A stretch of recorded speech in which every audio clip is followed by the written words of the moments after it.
Parku arkeologjik i Shkodrës vazhdon të jetë një ndër destinacionet e trashëgimisë kulturore më të vizituara nga turistët vendosë huaj edhe për vitin 2025. Sipas shifrave të këtij viti, ky park është vizituar nga rreth 176.000 turistë.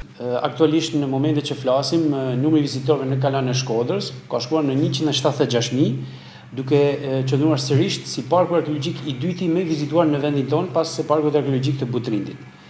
Një vizitueshmëri e përkthyer në shifra pak a shumë rreth 15% më shumë se sa e njëjta periudhë e vitit 2024.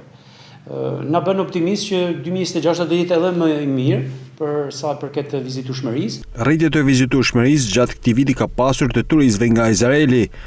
Shihet një rritje e vizitorëve kryesisht europian, por edhe bota mesdhetare.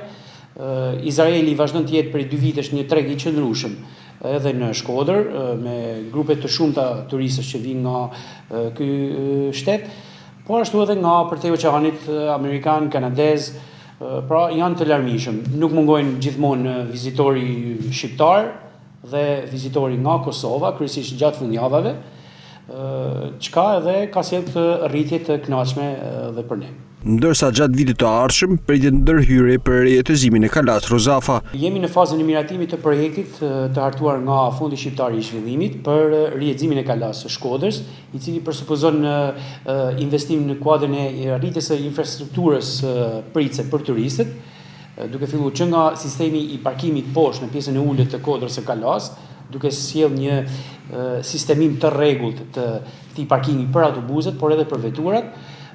Furnizimin me ujë të pijshëm të Kalas me nëpërmjet rrjetit udhëzimit të qytetit, po ashtu edhe infrastrukturë mbrojtëse për turistët. Vitin tjetër Kalaja besojmë që do ketë një pamje tjetër për vizitorët. Parku arkeologjik i Shkodrës është një vend ku historia dhe natyra krijojnë një peizazh unik, ndërsa Kalaja Rozafa mbetet ndër atraksionet kryesore sa i takon vizitueshmërisë në Shkodër.